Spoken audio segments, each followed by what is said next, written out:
The rain had been falling since late afternoon, drumming steadily on the tin roof of Jack Dwyer's cabin. Out in the Montana wilderness, the sound was almost comforting, like an old song he'd heard so many times that he no longer listened for the melody. Jack was alone, as he had been for the last 5 years, since Emily passed away. Some people feared loneliness. He had simply grown used to it, the same way you get used to an old scar. It doesn't hurt anymore, but you can't forget it's there. The cabin was warm, a small fire crackling in the stone hearth. Jack sat in his worn leather chair with a book open on his lap, though he'd been reading the same paragraph for nearly 10 minutes without taking in a single word. His thoughts had a habit of drifting in the quiet hours. Sometimes they wandered to the life he had before, Emily's laugh echoing through the house, her hair catching sunlight in the kitchen window, the way she always left him little notes in his lunch. Other times, his thoughts wandered nowhere at all, just floating in that gray space where nothing matters and time feels slow. It was just past midnight when the sound came. A knock, loud, heavy, and deliberate cut through the gentle hiss of the rain.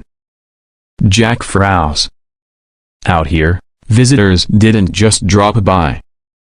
His nearest neighbor was 3 miles away, and if someone showed up unannounced at this hour, it was rarely for a good reason. The knock came again, harder this time. Bang. Bang. The kind of knock you couldn't ignore. Jack set down his book, grabbed the flashlight from the side table, and moved toward the door. The floorboards creaked under his boots, the old wood groaning like it too wanted to know who was out there.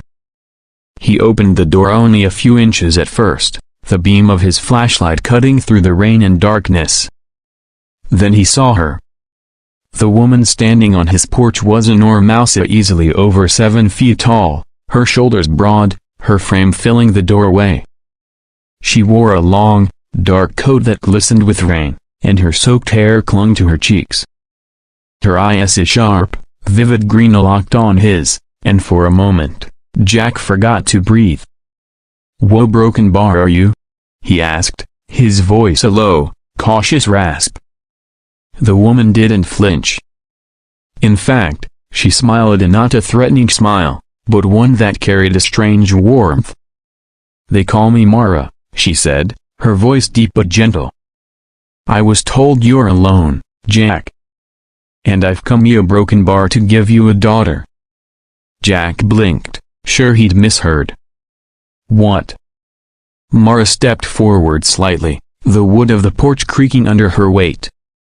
The smell of rain and pine rolled in with her.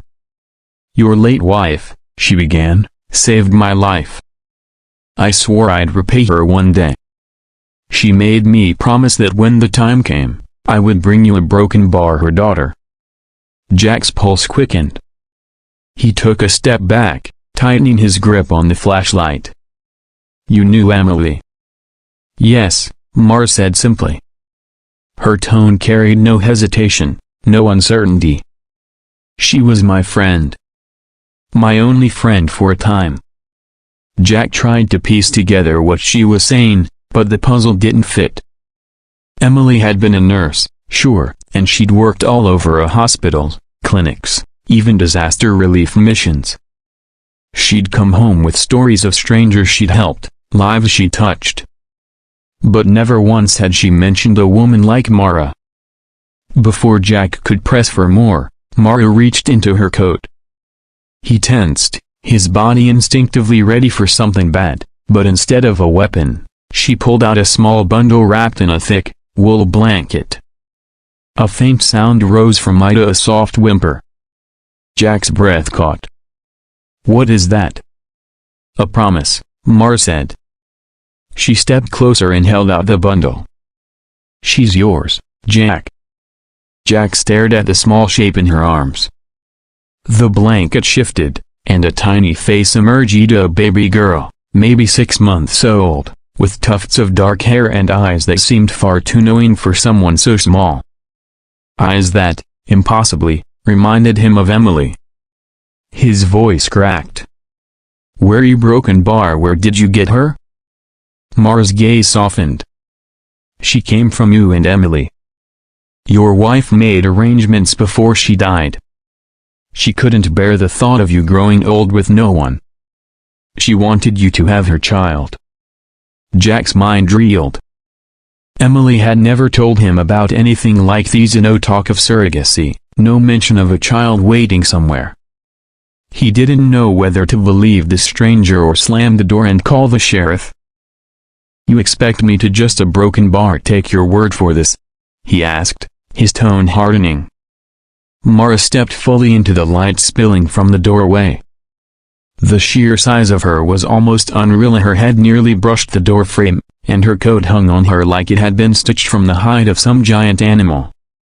Yet her eyes were steady, her expression calm. "I expect you to hold her," she said quietly. "Then decide." Jack hesitated, his mind screaming at him to stay cautious. But something deeper, a somewhat familiar ache pulled at him. Slowly, he reached out. The baby stirred as she passed from Mara's arms to his, her small body warm against his chest. Jack swallowed hard. She was real. Her tiny fingers curled around the fabric of his shirt, gripping with surprising strength. He looked down at her face, and for a moment, the rest of the world fell away. Mara stepped inside, uninvited but unchallenged. She shut the door behind her, blocking out the wind and rain. The fire in the hearth cast flickering shadows across her face, making her look even more like some figure out of an old mountain legend. Jack's voice was low. "If you're telling the truth, a broken bar, why now? Why after all this time?" Mara's eyes flicked toward the baby. "Because she's no longer safe where she was.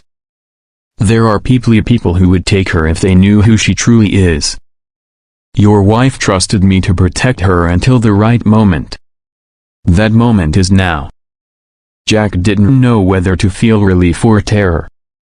Nothing about this made sense, but the child in his arms was real, and she looked up at him with Emily's same deep, steady gaze. It hurt to look at her. It hurt in a way that made him want to never look away again. The rain outside turned into a steady roar against the roof, and Jack realized that he had no choice. Not tonight, not with the storm closing in. Whatever questions he had, whatever explanations Mara owed him, they would have to wait until morning. For now, there was only the baby, the giant widow who had carried her here, and the firelight casting them all in shades of gold and shadow. Jack had been alone for so long that he'd almost forgotten what it felt like to have the unknown standing at his door. Now it was here, in his living room, in his arms, breathing softly against his chest. And he knew, with a strange and unshakable certainty, that his life would never be the same again. The smell of bacon drifted through the cabin before Jack even opened his eyes. For a moment, he thought he was dreaming that Emily used to make breakfast like this on cold mornings, filling the house with the scent of frying bacon and coffee. But as his eyes adjusted to the dim morning light, the truth settled in. This wasn't Emily. This was Mara. Jack sat up slowly, the events of the previous night replaying in fragments of the rain, the pounding knock, the towering figure on his porch, and the tiny bundle now sleeping in the crib he'd hastily set up in the corner of his bedroom. He rubbed his face, feeling the scratch of stubble, and glanced over at the crib. The baby was still there, tiny chest rising and falling in the soft rhythm of sleep. Her little hand rested against her cheek, and Jack felt that same sharp pull in his chest he'd felt when he first held her. When he stepped into the kitchen, he found Mara standing at the stove, an apron stretched tight across her frame. It was almost comical as someone her size in his little kitchen, moving with surprising ease despite having to duck slightly under the low ceiling beams. On the counter beside her was the baby, nestled in a carrier, wide awake and looking around with quiet curiosity. Jack's voice was rough from sleep. "You cook too?" Mara glanced over her shoulder and gave a faint smile. "When there's someone to cook for, She plated the bacon alongside scrambled eggs and slid the dish toward him. "You need strength. You have a long day ahead."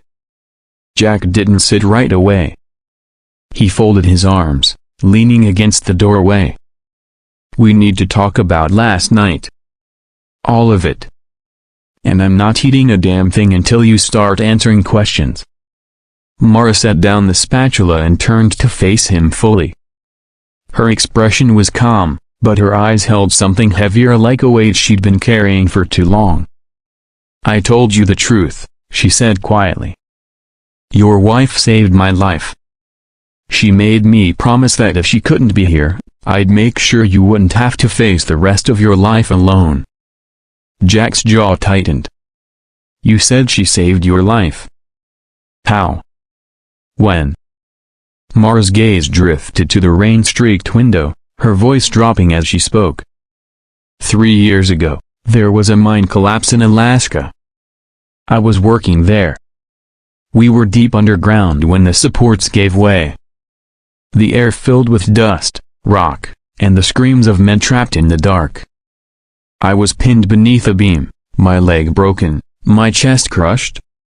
Hours passed, and I thought I'd die there. But then she came." "Emily?" "Yes." Mara's eyes softened at the memory. "She was part of the emergency medical team." I remember her voice first. It was calm, steady, cutting through the panic. "She refused to leave me, even when the rescuers told her the structure might collapse again. She stayed, worked with them to get me free, and kept me conscious until they got us out. I woke up days later in a hospital, and she was sitting there, smiling like it was nothing." Jack felt something shift in him. He could imagine it so clearly. Emily with that quiet determination, her hands steady even in the worst situations. But it didn't explain everything. "That still doesn't explain the baby," Jack said, his tone more guarded now. "You said she's mine." Mara's green eyes held his, unwavering. "She is. Emily told me she couldn't have more children naturally. She had embryos frozen years ago, just in case.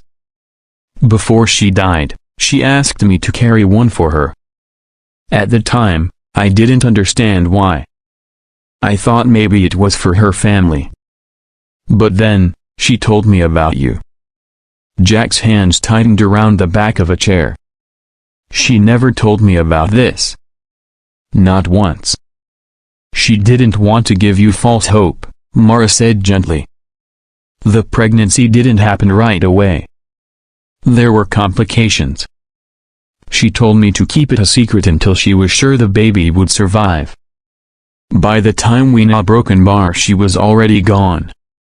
The words hit Jack like a slow-moving wave.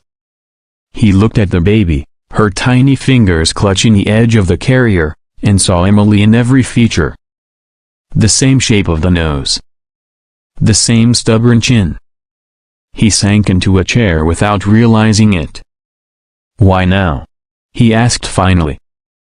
Mara took a deep breath. "Because she's in danger. I stayed in Alaska after she was born, keeping her away from anyone who might ask too many questions.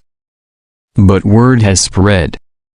There are people who'd use her for their own purposes, inheritance disputes, legal claims, you name it.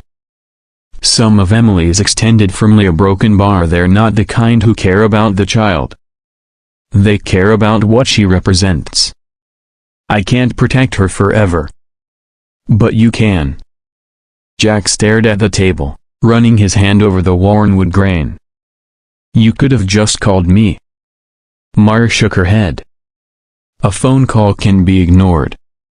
Thesa Broken Bar couldn't." The room was quiet except for the soft gurgle of the baby. Finally, Jack pushed his plate away, untouched. "If what you're saying is true, then we have a problem. People don't just let go of things they want. If they come for here a Broken Bar," he trailed off, unable to finish the thought. "They'll have to go through me," Mara said simply. There was no boast in her tone, just a matter-of-fact certainty. For a long moment, neither of them spoke. The fire in the hearth snapped in the other room, and the storm outside had eased into a light drizzle. Jack felt the weight of the moment pressing on him. When he finally looked up at her, he saw not just the giant woman who had shown up on his porch, but someone who had already risked more than he could understand to bring this child to him. "You'll stay," Jack said quietly. It wasn't a question. Mara gave the smallest nod. "As long as you'll have me." Jack leaned back in his chair, letting the words settle. It had been years since there had been more than one plate on his kitchen table. Years since the house had felt like it was holding more than just silence and memories. Now, there was movement. There was noise. There was life.